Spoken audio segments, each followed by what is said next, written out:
Starting in just under a minute to discuss and present to you the new course on Electronic Immunization Registries we're doing with the Pan American Health Organization. So see you in a few seconds.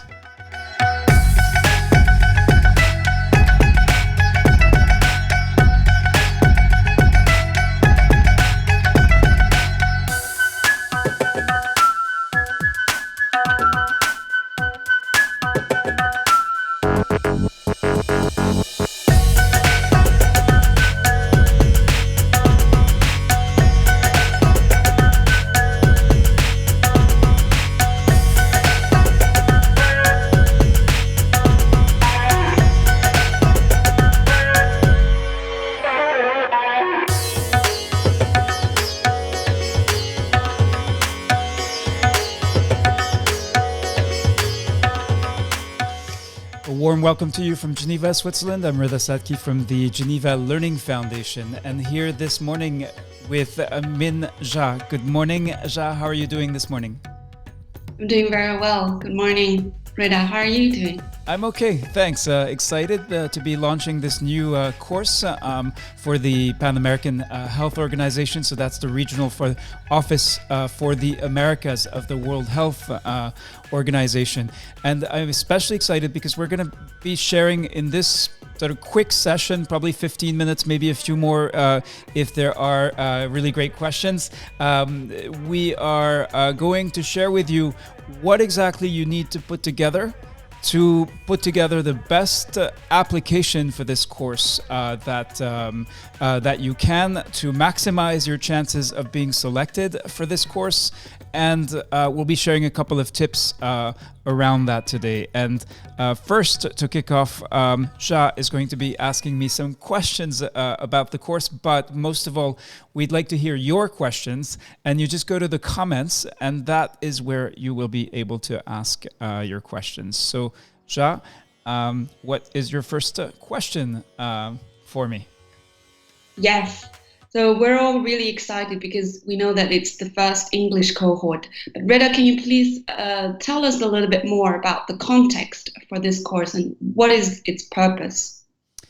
Right. So first and foremost, this is about electronic immunization registries. Now, today we're not going to be answering questions about the topic, so please keep your questions focused on the course itself. That's what we'll be focusing on. So the topic of electronic immunization registries is increasingly important in a number of countries. Last year, for the first time, we offered the course in Spanish with PAHO. And in fact, we issued a call for expressions of interest, and over 5,000 people who speak English and French but do not speak Spanish expressed interest in this course and said that currently they were involved in the development of electronic immunization registries in their countries. And that is what led to PAHO deciding to offer this course in English as well. Great. So I think many among us who are interested, having seen the course announcement, will wonder what question should I apply. So can you say exactly and explain very in detail, like who should apply for the course? Who is the course for? All right. So first of all, I want to greet some of the folks who are joining the Facebook feed, such as Abba Ibrahim, who says he really wants to learn and move forward. So Abba, if you are directly involved in the design, planning, development, management of an electronic immunization registry system, you certainly should consider applying for this course. All right. And sorry, so. Can you repeat your question for me, please? Yeah, who exactly is the course for? You just responded to Abba Ibrahim, but who else is the only group of applicants targeted at people specifically implementing and designing that, or everyone who is involved in immunization can also apply? No, so this some of the Scholar courses that offered by the Geneva Learning Foundation or by its with its partners are really for all immunization staff. For example, currently we're running the COVID-19 Peer Hub for immunization staff. That's not quite a course, but it really is for everyone who's trying to maintain immunization services. The Teach to Reach program, in which we focus on improving immunization training, that is also intended for a very broad audience because everyone is involved in immunization training.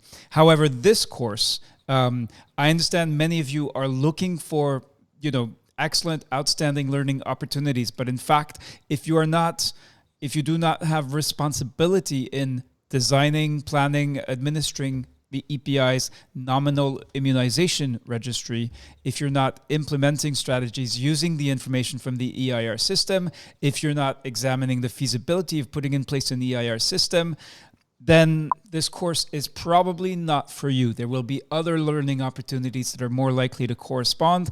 And I would encourage you, if you don't recognize yourself in this list, then probably if you put in your application, you're likely to be disappointed. So good morning to Abdeladif Shabdullahi and to Izuogo Promise as well. Welcome to this live stream. This is a quick chat to share some vital information, some tips, and on how to put together the best possible application for this course. All right, Jean, back to you for the next question. Yeah, thank you, Rita, for that explanation. So my next question is really about, if I apply and if I get accepted, what will I get out of the course? So what are the value of the course and the learning objectives? Right. So learning objectives are really about developing a project for EIR, so Electronic Immunization Registry planning and implementation in your own context. So what people will do in the course is really learn, practice, apply the concepts around the EIRs, and there'll be lots of examples, country experiences, case studies, tools, practical considerations, and questions of all the issues related to the planning, development, implementation, and evaluation of EIR-related information systems. So that is really going to be the focus of this course. And the intended outcome, the learning objectives, is that really by the end of the course, this is a level 1 course, so you're not going to have established your EIR system, but you will come up with a plan that focuses on exactly the things that are most useful to you with respect to the stage of the EIR system in your country. Thank you, Rita. And just to add, I think the focus of this plan also depend on your context and priorities. So, for example, if you're just getting started, your plan will identify the first steps to developing an EIR. But if the EIR in your country is already in place, in your plan for this course, you will focus on improvement and or identifying the change that is needed according to the PAHO guidelines. But back to you, Rita. So what exactly will I do as a learner in this course? Right. Can you tell me a bit about the workload, the exact activities, the learning activities that I will engage in? Of course. Hello to Dr. Rajat Garg, to Murki Saturinas, and to Musa Kamara from the Gambia. Please tell us what city and country you're connecting from. Just like Musa, so we know you're from the Gambia. We don't know what country. And also, if you have questions about this course, if you're considering applying and you're not sure if it's right for you, you can also use the comments to ask your questions in addition to greeting us. So we're talking about Electronic Immunization Registries. It's a new course that is actually, we haven't said, I think, when it kicks off, but first of all, the application deadline is the 30th of August, and then there'll be a special event on the 1st of September. Everyone is invited to that, whether or not you have applied or have been accepted into the course, and then the course itself will kick off on the 14th of September. So check your calendars now. Obviously, don't apply if you are not going to be available during this period. Now, Ja asked the question about the workload. What will be involved in actually taking this course? So, if you have previous experience from Scholar courses, you already know. All right, it's going to be very similar to that. You'll work on successive weekly assignments, and this is an intensive course. You will not be able to earn a certificate simply by attendance. Every week there will be a writing assignment. In addition, what we've introduced in the most recent courses is each of those weekly assignments is now being peer reviewed. And then alongside that, starting in week 1, not waiting until the last week when it is due, you'll be working on the main project, which is really about your EIR project and building that throughout, and then peer reviewing that in order to learn from the experiences of others. Great, thank you, Rita. So my next question is: I saw in the course announcement about peer review and some of the brief introduction of the weekly schedule. But you can't tell me. Can you all tell us in the room how exactly am I going to learn in this course? Right. So we at the Geneva Learning Foundation have developed this bundle of interventions that are focused really on peer learning. So if you're an adult professional, the experience of having someone talk at you, lecture you. Now, some people feel still may feel that that's the best way to learn. but the evidence shows that it is not. So instead, the way we'll be focusing the learning in this course, one, it'll be focused on your actual work context. This won't be like theory and then you have to somehow reconcile that with when you go back to work. You'll be focusing on the problems that you're actually having, the issues, the challenges that you're facing with EIR now in your work. Second, you'll be exchanging with peers from other countries that are also directly involved in electronic immunization registries. And third, you'll be getting the best of both worlds because you'll also have experts from the Pan American Health Organization with tremendous experience with EIR in supporting countries to develop and implement and use and make effective use of electronic immunization registries. So you'll get all of that in this really powerful peer learning experience. And it is likely to take some adjustments because most of us have internalized the conviction that significant learning comes through lectures and comes through expert feedback so you can actually know how you're doing. And this we hope the consistent experience in these courses is that, in fact, you learn so much by exchanging with colleagues, peers from other countries, as well as people with significant global expertise. Sounds really interesting. Thank you for that explanation, Rita. So my last question is, in fact, what, in fact, it will be the main resource for this course. So I read in the course announcement a little bit about the guideline, but can you explain a little bit more about what it is and why you are using this guideline specifically for this course? Sure. So, Ja, before I do that, we have a question. So I think that is Sanskrit. So I'm not able to say your name, to read your name. I apologize for that. But the question is, should I apply if my district is planning for an EIR in the future, but currently doesn't have an EIR system? So if you are directly involved in planning for that EIR, then yes, I would say yes, you should apply because you'll be able to the course will help you develop that plan. But if you are not, like someone else in your district is doing that, maybe you can bring this opportunity to their attention. That may be the best option. A question from Ahmad Navid Nusrat Shakar, who's very often with us on Facebook live streaming events. So welcome, Ahmad, and thank you for being with us. Who asks, how much should we have sound knowledge about computers? Do we have to make any mobile application or software in this regard? So just to clarify, no, it will not be the focus of this course. Now, people who are working on the IT side of electronic immunization registries are welcome and in fact encouraged to join the course because setting up an EIR as described in the guideline and by the PAHO team is actually requires building a team that includes that IT expertise, but building the IT components will definitely not be part of this course. This is very much about the planning and design, and then the implementation, managing that implementation, not actually carrying it out.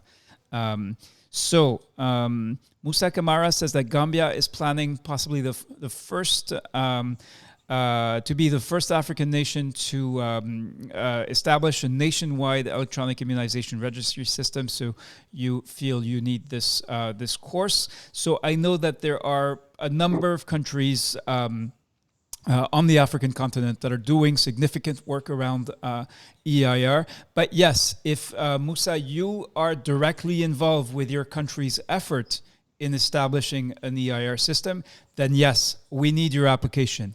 If you know that this effort is going on and maybe you know some of the colleagues who are doing it, then please share this opportunity with your colleagues. Now, Rajat Garg wants to know, is there any schedule of the course, like which day of the week and time? Yes, so let me show you that. We're going to talk about the main resource. We have to, maybe the Q&A, we have to rethink how we do the Q&A. So let me go to the schedule. Yeah, so here you can see the schedule, Rajat. And you can see onboarding is going to start on the 14th of September. Now, I know, Rajat, that you are active in the COVID-19 Peer Hub. And now the good news is that these courses are designed to be Peer Hub compatible. So you can stay active in the Peer Hub and continue to do activities in relation to maintaining immunization services, to keep immunization going, keep vaccination going during the pandemic, and take these courses. We have another course, and this is the first announcement. Because you're attending this Facebook Live session, you are the first to know that we also have another course on routine immunization we're doing with the World Health Organization. It's been offered 3 times already. This is the 4th time. It's going to include some really, really new and cutting-edge knowledge and information about, 1, gender in immunization, and 2, on how to adapt routine immunization services to COVID. So that announcement for that course will also be coming out, and that course is much more suited for people working in routine immunization more generally. Again, the course on EIR is really, really specifically for people who are directly involved in EIR. So if you want, you'll see in the application, and this is the tip that I promised. You will see that there's some open questions that ask you how you are directly involved in EIR. So just because you fill in a registry in your work, that does not make you involved in the design, planning, or implementation of Electronic Immunization Registry system. It is about being really one of the stakeholders that is leading this change. That is what we are really talking about. Now, to finally get to Jaz's question, which was about the key resource for this course, this is it. It's a publication from PAHO, from the Pan American Health Organization, that came out in 2017. And it's about the practical considerations for planning, development, implementation, and evaluation of EIR. So you can see here, we'll be sharing this resource during the special event. It's already available from PAHO, but on Tuesday, the 1st of September, we'll be holding a special event with PAHO and with the full team. We'll probably do another live stream, a lightning chat that's 15 minutes with some of the team members from the PAHO team that will provide the subject matter expertise for the course. And this special event will be open to everyone. So if you are not directly involved with the development or management of an electronic immunization registry system, I would encourage you to attend this special event, because this is open to everyone, whether or not you apply and whether or not you are accepted into the course. Back to you, Ja. Yeah, that's my last question. Thank you very much, Reda, for answering all of them. Perhaps let's see if there's any comments or questions that folks in the room have. And we're 18 minutes into the lightning chat. So yeah, back to you, Reda. Okay, great. Want to thank everyone who's attended this quick session, this lightning session. We're experimenting. We know you're busy, so we want to keep it short and to the point. We want to thank you for having participated in this. We hope it's useful. We'll share the link now in the comments so you can go and read up on the information I've been showing. And if you decide to do so, you will then be able to apply. All right, one last comment from Ahmad Navid Nusrat Shakar. As we've developed an application for our vaccinators in which they're sending coverage of EPI each day. Yeah, think that is what you should state in your application if you decide to apply, and then the PAHO team will evaluate. There are only a limited number of seats in this course, so don't be disappointed. We're hoping to offer a second cohort. I hope, thanks for that last question, Ahmad. Wishing everyone a nice day, afternoon, evening, whatever it may be for you, and look for more of these kinds of opportunities on our Facebook page and on our website, learning.foundation.